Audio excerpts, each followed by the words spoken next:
All right, let me get back to my original camera. That's not what I wanted to do. I'll go here. We're going to start painting this is the second time I did this, so I'll try to recreate. We're going to be painting our fantasy book. We've got a symbol in the middle. We got a face on the corner. We've got buckles. We got straps. We got the book itself, and we got the leaves, pages. One of the things I like to do before I carve is I like to, number one, cover my work area. I cover it with a piece of newsprint you buy from the store.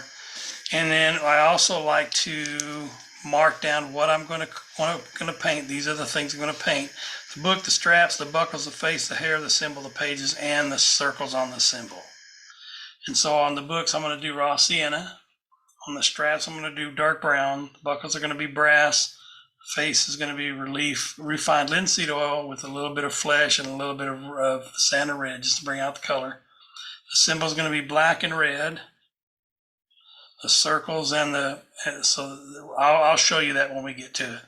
And then the pages are going to be buttermilk. So when we do this symbol, we're going to have black here on the outside ring, red on the inside spaces, black on the triangles, red on the circle, inside circle, and black here. So one of the things I like to do, I don't do a lot of wetting. I've already sanded. I've already done what I needed to do. I didn't sand, actually. I did my whizzer wheel. That's the sound of my hair dryer unwinding. And I will go here in just a second. I'll use a little cheap well for mixing all my paints. I have my water over here. And I have, you can't see that, can you? And I have my brushes up there. And the water well is over here. And then I always have paper towels because I seem to spill a lot. And I don't really like getting it everywhere it doesn't need to be. All right, here we go. It's already been wheeled around, and so I've done the burnishing that I wanted to do. The difference between what I do with the Scotch-Brite pads and what you do with sandpaper is sandpaper leaves marks unless you go higher and higher numbers. And that number gets you to the point where you can, trying to get a little bit of color in here, where you can get the scratches out. I don't like putting scratches in. If you don't put them in there, you don't have to take them out. All right, I want to start with the face because that's the thing that I need it to set up and dry before I can add color to it. So let me show you what I'm using. I use this refined linseed oil from Gamblin. It works really well for flesh and faces. Let me get a little closer to where I want to be. Get the camera up a little bit more. I'll leave some room. We'll try to paint right in the middle of this. Let me mark where the middle is so I know where I'm at. Right about right there. Okay. So I'm going to I usually have a stiff brush that I use for my linseed oil. I don't like using linseed oil with my other brushes because it has a tendency to chew those brushes up pretty well. And by golly, if I can't find, there it is. Sorry to lean up over you. I use a little stiff, I use a stiff brush if I can grab it. Anyway, well, I can't find it, so we'll just use a regular brush and clean it out well. So I'm going to use a little brush just to dab that in there. Excuse me. So I'm going to take that face and I'm going to get just a little bit of this linseed oil and I want to cover the face.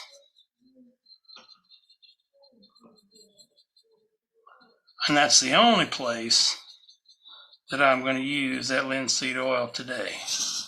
And so it gives it a yellow cast. This is the stuff that doesn't turn orange. So when you use linseed oil, if you use the boiled stuff, it has a tendency to turn orange. Some people like that, and they utilize it, and they make it do what they want to. I prefer to stay away from the stuff. Just a personal thing. I use buttermilk for the pages. This buttermilk, I also use it a little bit later for dry brushing. We'll see how that goes because sometimes the dry brush colors don't don't lend themselves to leaving the buttermilk in a shade that I want. So I don't need much. I water my paints down quite heavily because I learned as a watercolor painter, I can go back over it and I can add more. I can add more washes and it gets darker and darker each time. So if this is too light, that's okay. I've added some water in here. You can see how much water I've added to it. I can go back and I can add more washes to it to make it more and more and more and make it darker every time. And so that way I can control what it's doing. Mix that up to a good consistency, wipe my brush off.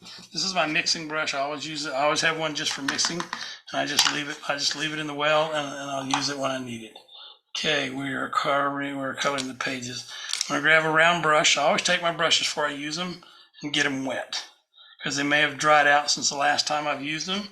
So this fluffs them back up. A little bit of yellow or a little bit of buttermilk. I'm just gonna color it over here. I'm going to do something in a little bit that'll add a little bit of. I'm not even in the screen. Holy smokes! Yeah, I'm just painting, so I'm big. Just going to add this buttermilk. It's hard to see that color because we're really cream yellow on white wood, and we're in grain right here. So it just watch it soak in. It just goes away. That's a little bit more, leaving it there. So, all right, don't worry about getting it and everything. We're gonna add some detailer to it.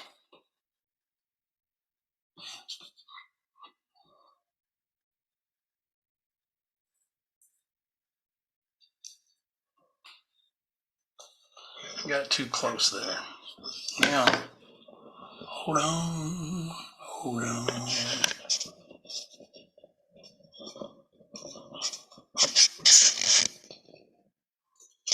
There we go. All right, we're back here painting the pages, the edges of the pages. Now, I don't really care how much I get on there. It can be complete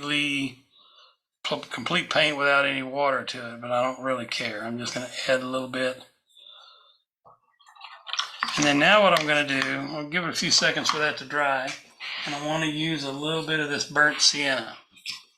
Burnt sienna is a pretty strong color, but I don't need much. And so what I'm going to do is come in here with some water, and I'm going to dab in there, and put that over here in a well. I'm going to use that as a secondary color on my leaves, I keep calling them leaves, I apologize. I want them to add this little detail in there, but I want to water it down quite a bit. So, and then I'm going to come back in here with my brush. I've already got the buttermilk in there. Wash it off. See how light, how much I've thinned that down. I can't hardly get any color out of there, which is what I want. I want to give just the impression of that color in there, because this is an old book that's had stuff in between it, so that this should show up. See how it's showing up some of these little shadows here? I want it to look like it's got, it's been sitting on the shelf. It's absorbed dust and dirt from using it and from it sitting there on the shelf for so long. So I'm just adding a highlight color in there. It don't show up much. It don't need to. Don't worry about it showing up too much. I always go back with a darker color or add more of this burnt sienna. But I'm just trying to get a color in there that shows up as a detail color. Okay. Now, the next thing I'm going to do, I've got the pages done, and I'm going to mark these off as I get them. Pages are done. Okay. I'm not going to do the symbol yet. I'm going to do the straps. Straps are going to be a dark brown, and I'm going to put it right back in this part right here.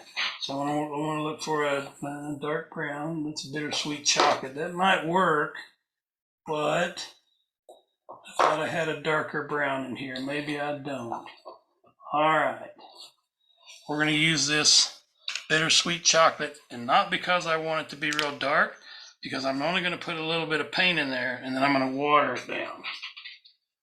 Got a little bit of that cyan in there. It might do something to it, but I don't think so.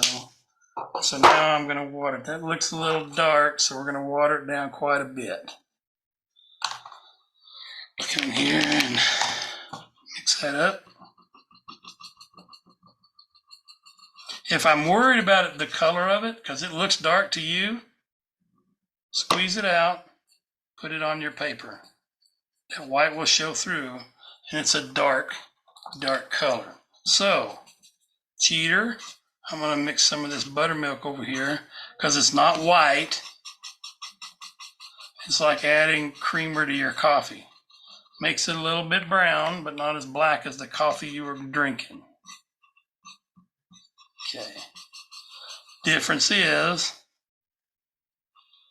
I don't know if you can see the lighter part. You should be able to see that lighter part there.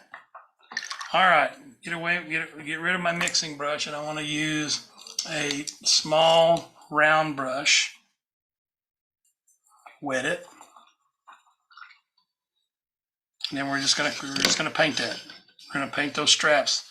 Do it as carefully as we can, because what we're gonna do, we're doing this part here because that's part of the leather strap too.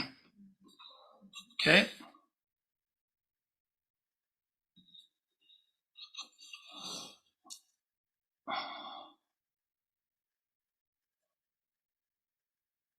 I heard a painter say it one time. I think they were joking.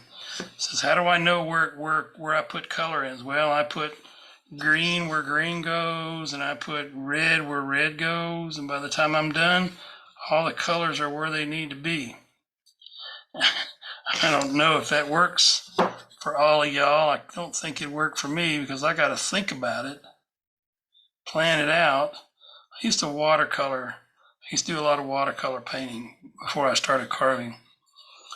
And with watercolor, you get to the point where you know how to mix your colors, and you know where they go, and you know what you can do in terms of transparency and opaqueness. Opacity, I guess, is the word.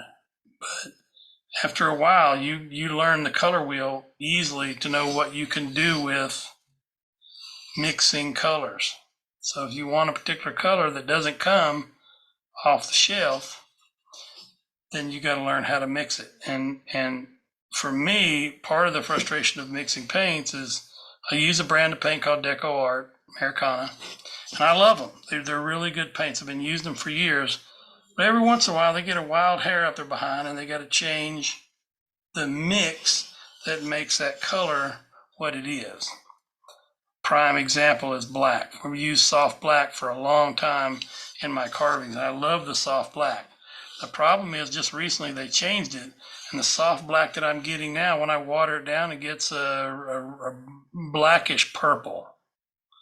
And I hate that. I don't know why you got to change it. I can't find the mix that mixes it up, and I don't really want to mix a lot of paints.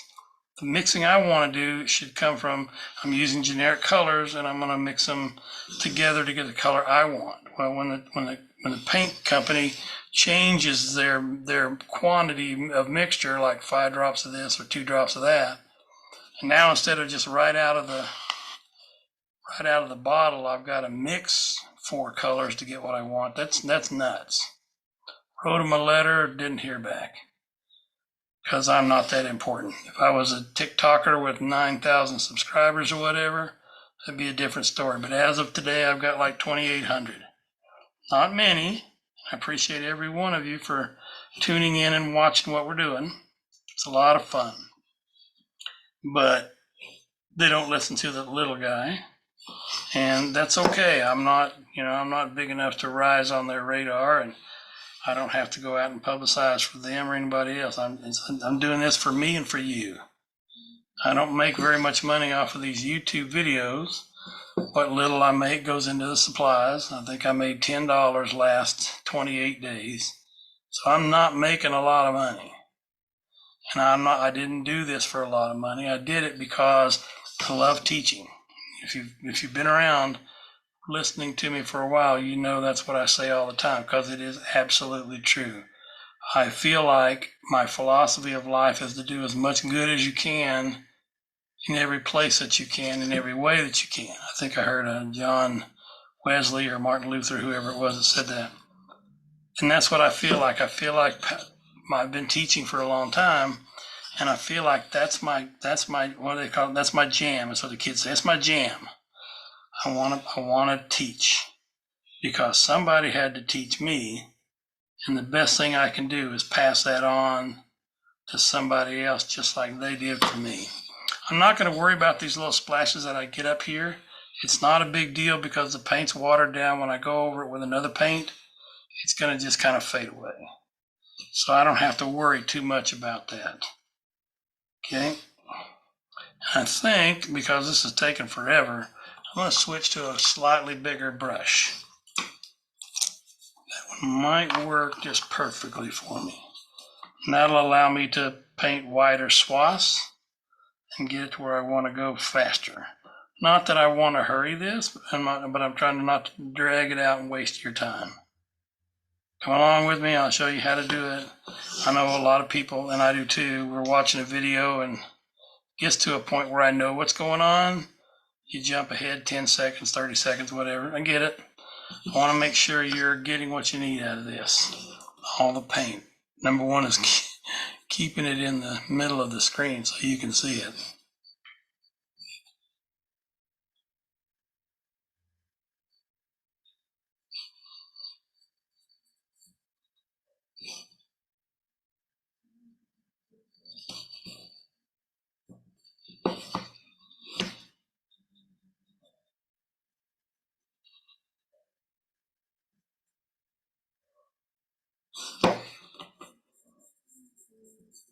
I started writing all my paints and what I was going to use a couple of years ago, because what I found was while I was painting, I'd do a cowboy or something, and I liked the color that I put on the boots, and I like that color so much, and I don't want to waste what little paint I've got out.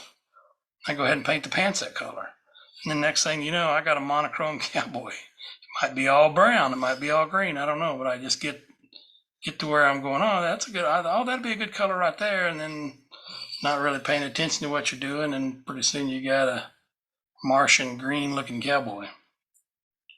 Anybody ever seen one of those? Yeah, I didn't think so.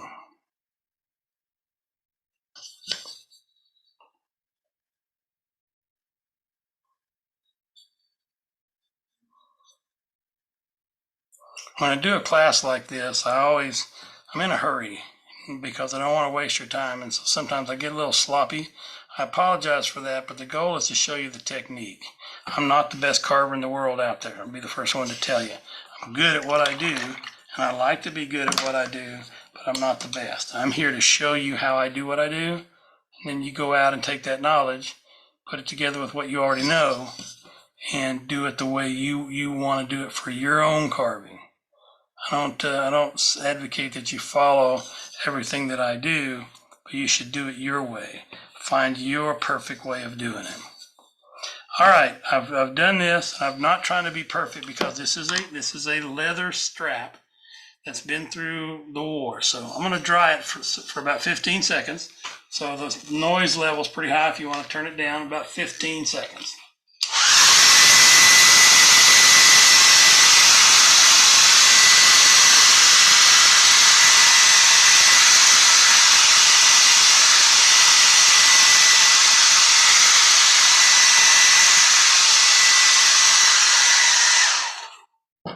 Counted in my head. I hope I got it right. That's where we're at now. I want to do raw sienna, so I'll go over here and get the raw sienna. That's this color right here. Raw sienna. That's what I'm going to color the leather cover of the book, which is slightly different than the leather straps. So I got a big area to cover. I'm gonna squirt me out a generous dollop. Maybe, I was trying to say maybe I am, and maybe it won't want to come out of there. A lot of water. I almost fill up the well with water when I do this because I want it to be watered down and I can go back over it and over it and over it. And because I don't want these two colors to be too stark, you can see what they look like. One's lighter, one's darker. I'm going to do this.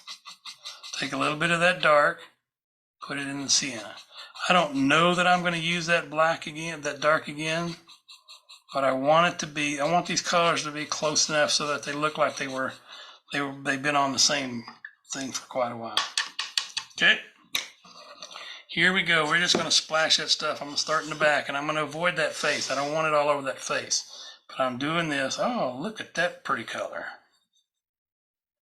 Okay, bigger space, I can splash and move a lot of paint. And because this is darker than that one, painted the darker one first. If this lighter goes on it, doesn't show up much.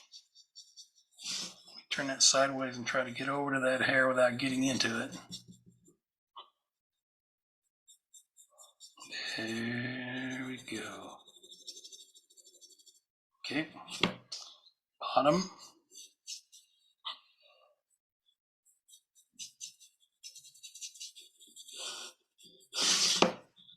Top.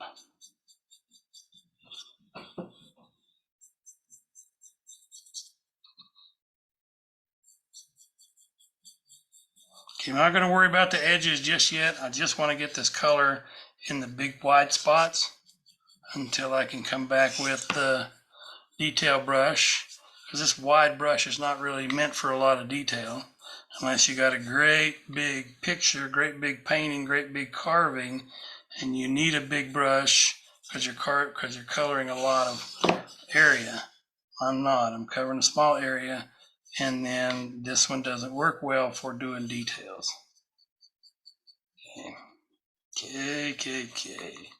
All right, staying away from that symbol and staying away from the face here. Keep pushing myself up more so you can see more, and then I lean myself back because I get relaxed. Okay, just right up to the edge of that. Got a face down here. We're not going to worry about too much of the face bleeding over into the front of the book. We kind of want it to be a surprise. People look at it and then they go, oh, that's got a face on it. It's amazing how many people get fixated on one part of the carving and miss a lot of the details. And then there are those that really see all that detail and they're smiling the whole time, and then they kind of give you a wink and a nod because they like the details and they're looking at them and get a kick out of them.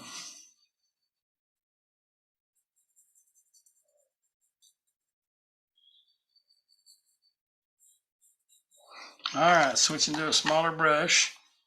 We want to get those details. The details like this edge cover right here. So here's the cover, book cover. I want to start just at one end and work my way around to the other. But I got to be careful because I don't want a lot of that over here on the other side. I don't know if you can see it very well, but look at these shadows that showed up when I put that darker color on those pages. It just kind of flowed in there and started filling in the low spots, which is what we wanted it to do. We wanted it to come in and provide a little bit of detail on those pages.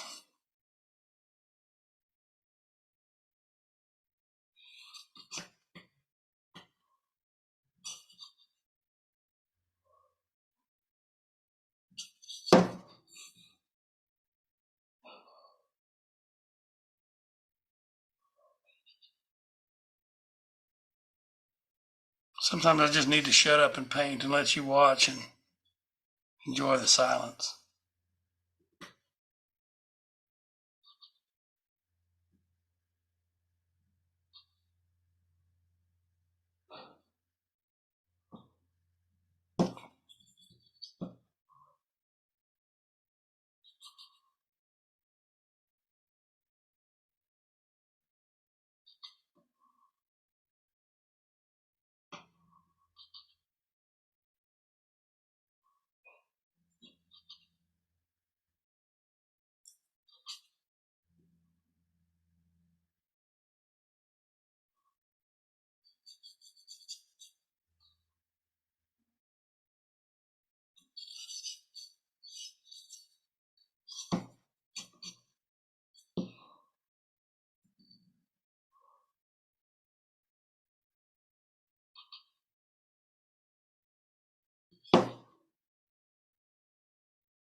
Remember when I was carving it and I got this one part of the book cover and broke off, and I said we're gonna take care of that. As soon as I'm done with this page, I'll show you, or this cover rather. Show you what I'm gonna do, because that broken off piece is right here on this other side.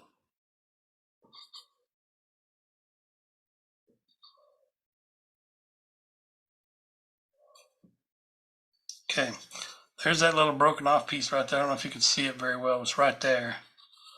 I'm going to get a little black down in there because it's been exposed a little bit more. It's a piece of the cover that was broken off and exposed.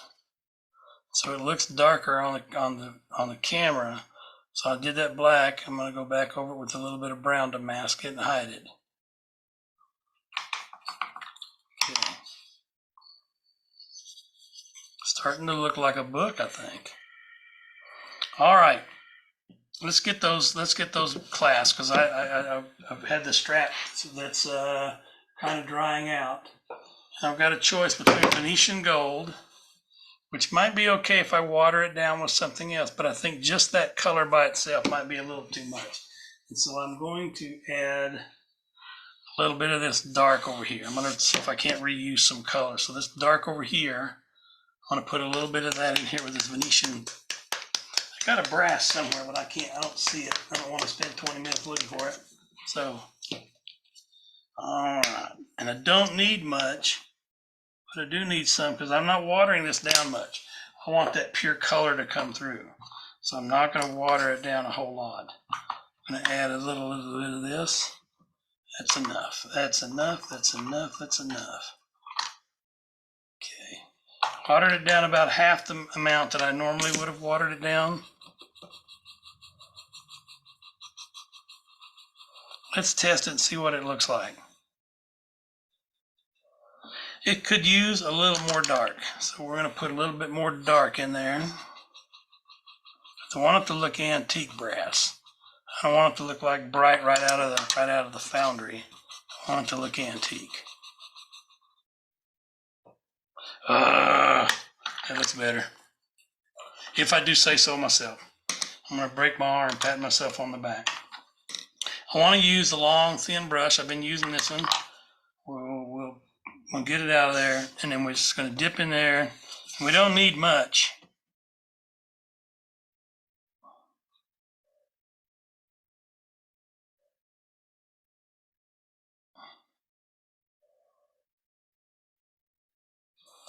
So if you're following along with this and you like this, you know you're going to want to make some. You know that there's people out there watching you carve, and they're going to want it. So I would suggest you make 4 or 5 of them. Heck, get crazy, make 10 of them. As Bob Ross says, let's get crazy. So make a bunch. Make them all different. Don't make them all the same. Book of Spells. Make one of the Bible. I want to do one that is 'Twas the Night Before Christmas. We have an annual auction every year at our show, and I'm going to put one of those in there one year. Yeah, 1 year, when the good Lord willing, the creek don't rise. Okay, let me take a few seconds to dry. I'm going to do about 20 seconds on this one because I did a few spots. Ready? Here we go. Loud noise.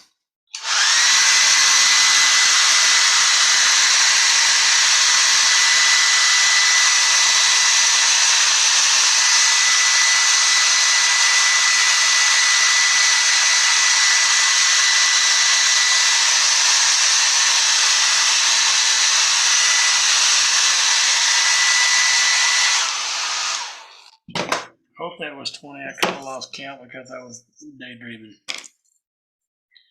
All right, we're going to get out the black, soft black. We're going to get out the Santa red.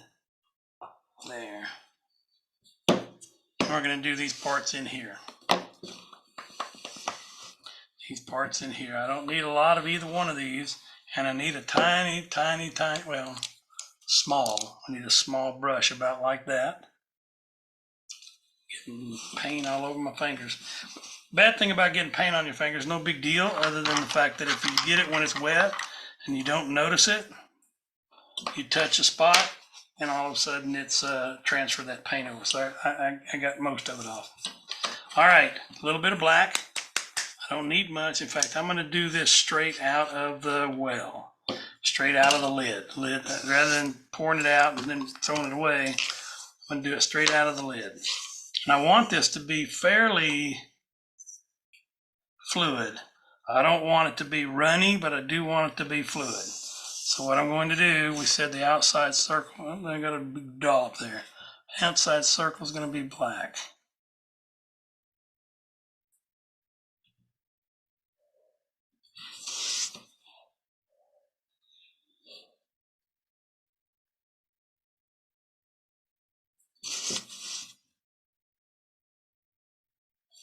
I've had a lot of my students, people that follow me along in my videos, they'll tell me how hard it is to paint anymore. Their hands are getting shaky and it makes it difficult. And I know exactly how that feels. I don't have shaky hands, but there's times when I'm real tired or I'm real concentrating really hard and I forget what I'm doing. What was I going to do? Black there, red in the middle, triangles were going to be black.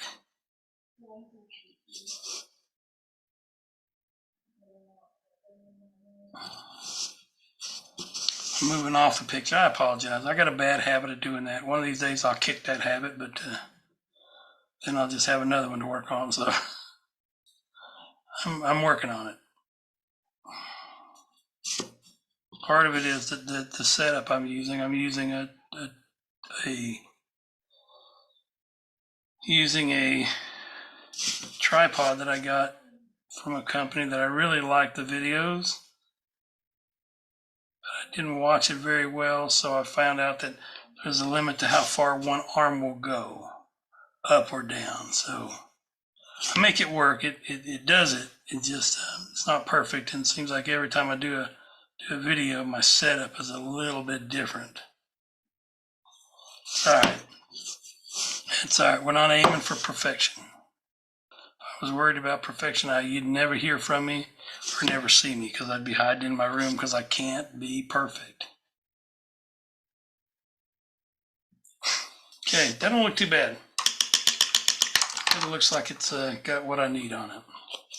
I'm going to hit that with about 10 seconds, 10, 15 seconds of hair dryer. So watch your sound for just about 10, 15 seconds.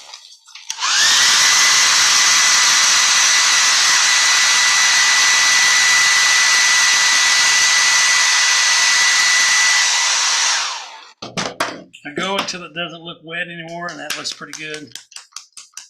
Okay. I'm going to use Santa Red on this one.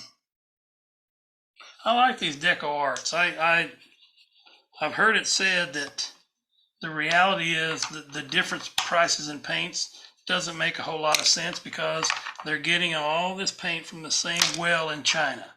I don't know about that, but I do know that there's not a whole lot of difference in the paints that you use. Some have different mediums and some have different this or that, which I guess is true. Anyway.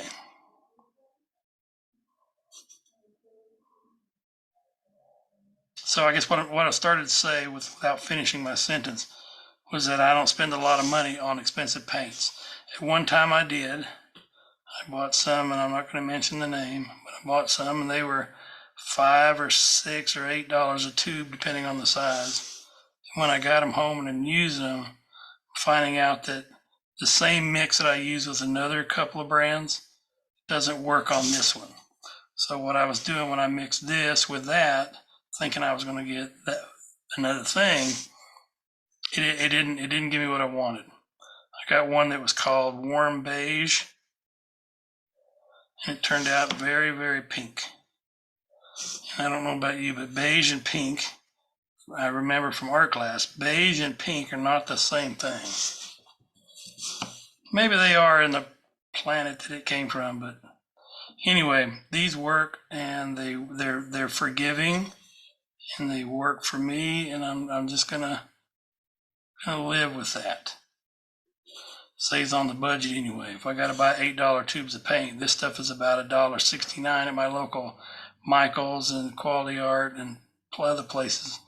It works for me. There's no sense in, if it works, why are you not doing it? Why are you changing? Okay, I want to get a red right in that middle circle.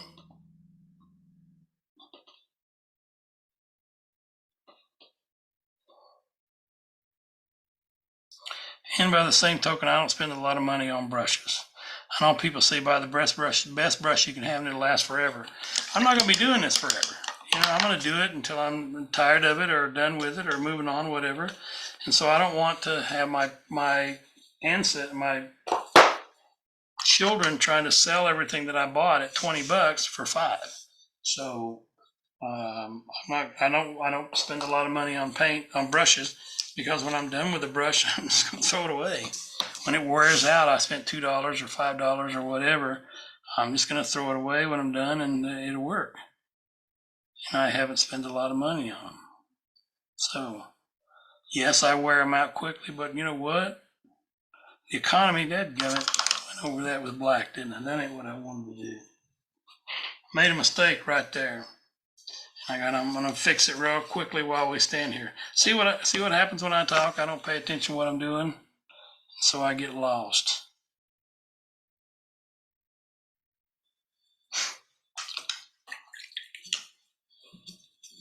Okay, put it back in there now. Fix the black around it that I screwed up too. Here we go, black. Yeah, I may have to do a little bit more later, but we'll worry about that later. I'm mumbling, sorry. I said I'll figure about that later and see if I'm gonna fix it.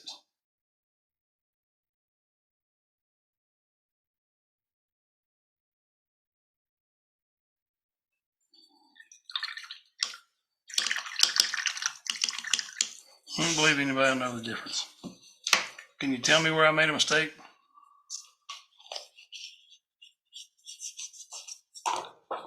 Right there. Need just a little bit of red to go in there. Not much. There we go. All right, here we go with the hairdryer. Just a few seconds. We want to dry that off before we move on, because otherwise I'm going to get that red everywhere.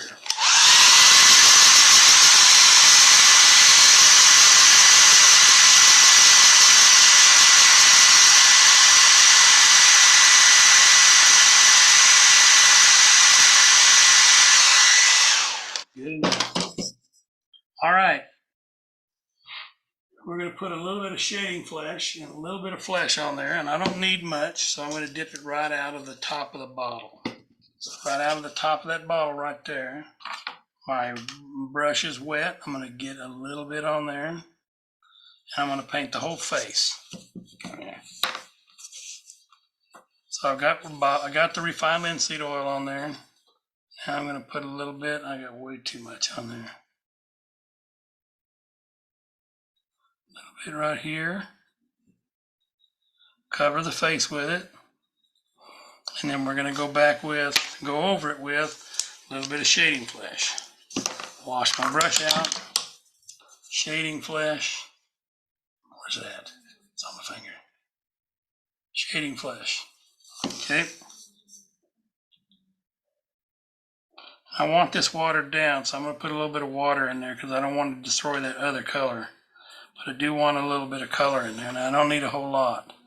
See what I did there? I'm going to take it off. The nose. Come back with a brush, and I'm going to spread that out. Dabbing it all over the place. I got a little bit down here. Dab it all over the place. Okay?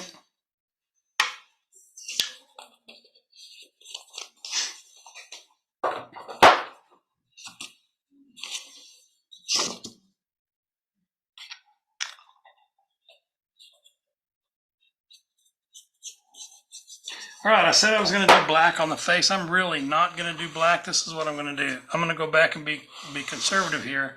Reuse that color right there. Let's see if it works. If it doesn't, we always reserve the right to paint over it or whatever. So let's see what that looks like. A little bit of water. Okay, watered it down. It may not be dark enough. It's going to get down in those spots, but let's add a little Let's add a little bittersweet chocolate to it. Here we go. Mixing brush. That's in my mouth. Gotta give me a little bit more pigment to go with all that water that's in there. Darkened up a little bit. I don't need much, but I need enough. And so I'm gonna darken that. We're gonna use it. Oh, there we go. That's what I wanted. I wanted that dark. This is on the part of the book where we don't want too much rolling around to the front. So I'm gonna bring it over to that edge and stop. Just gonna get it to the hairline on this side of the book. And then on the other side, this side, we can go hog wild, whatever we want to do. Not too much. I don't want it running everywhere, but I do want it. I do want it to cover where it's supposed to be covered.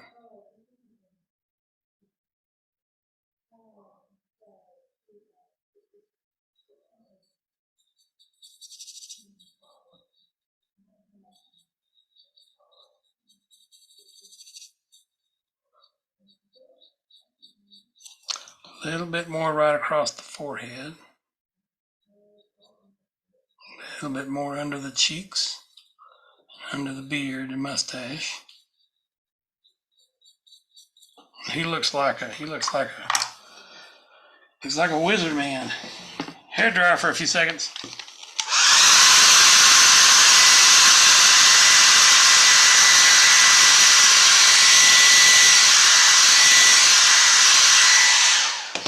All right, 2 more steps we have left. I'm going to take a light gray, a slate gray,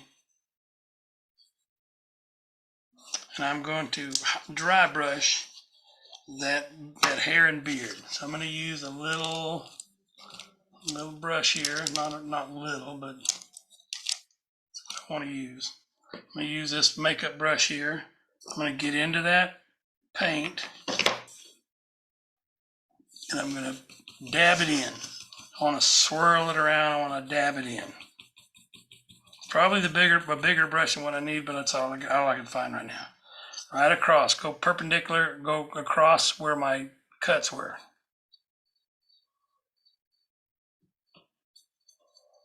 So I said 2 more steps. I actually mean 3.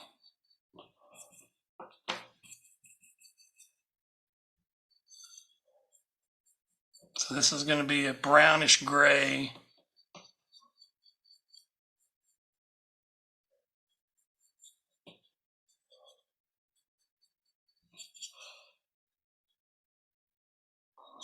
And then wash it off. Dry it really well.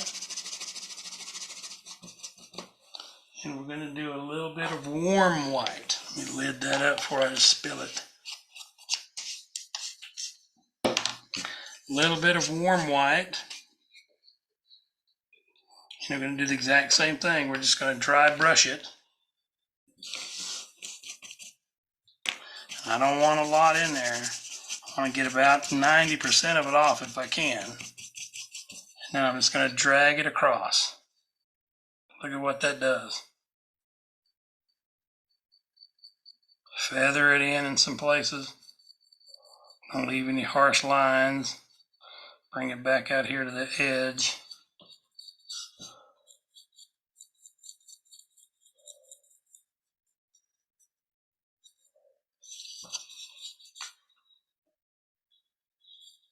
Kind of a rough looking wizard though, but he gave me what I wanted.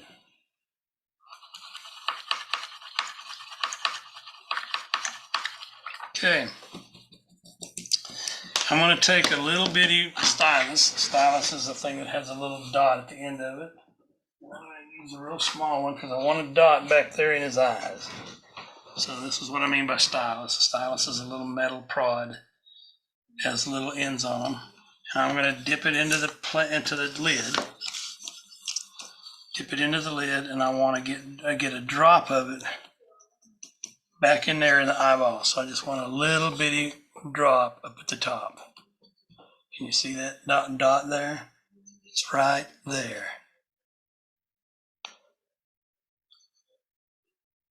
You can barely see it.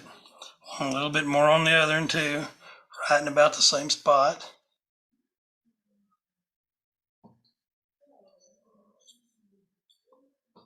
And it gives the impression that you spent a lot of time carving those eyes and you didn't.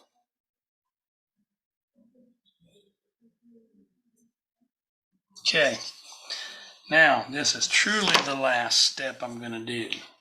I could go back over here and spend a lot of time making shadows along the straps here. I could darken this color and make those shadows look like they're under there. I don't really want to do that because it's not necessary on this small of a carving. I could do more of these pages, straps, and do all kinds of things. I don't think that's necessary. I think we get the hint of what this is, except for the last step. I'm going to take that buttermilk that I had. Here we go. And I'm going to use buttermilk. Actually, you know what? I'm going to use khaki tan, just provided I can find it. I should plan this thing out ahead of time when I get ready to go. I'm going to use a little bit of this desert sand. It's not as bright as the buttermilk, and I think it's going to do for me what I want. But I'm going to take that makeup brush, and I'm going to highlight the whole thing. I want a goodly sum of paint on that brush. I want it to come off when I do it like that. It's got kind of a yellow color, so it's a little bit brighter, so I want to take almost all of it off. Because what I'm going to do is I'm going to go across everything that I've done. You'll be able to see it when it shows up.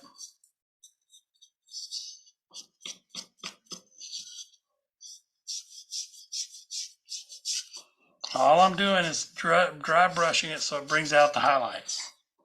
So I don't need a lot on there, but I need enough so that it shows up. Watch what it does to that right there. Brings out those facets that you spend a lot of time carving. Okay.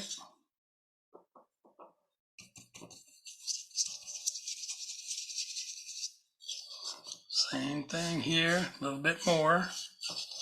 Edge.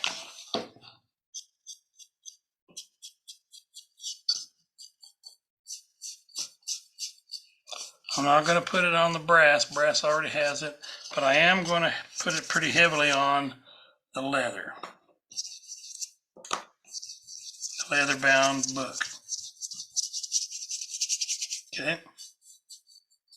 I'm trying to create facets that give it some character.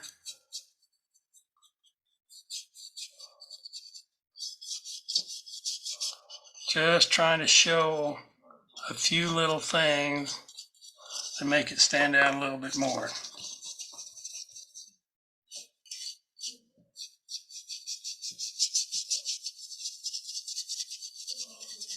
It hides some of the imperfections, and it lets you get in there where you need to get in. And then I'm going to cover it over with the top here, a little bit more on that symbol.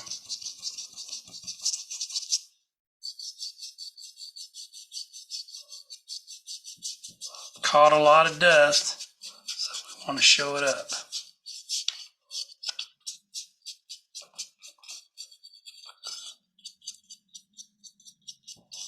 Add a little bit to this hair too, just to contrast.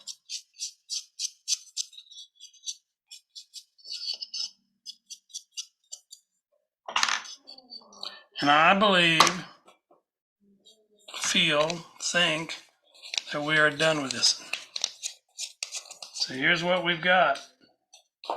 We've got a book that has a symbol, magic symbol on it or whatever, has clasps, leather straps, and a little winky doodle face out the back of it. Your next step is to sign it and make somebody happy by gifting it to them.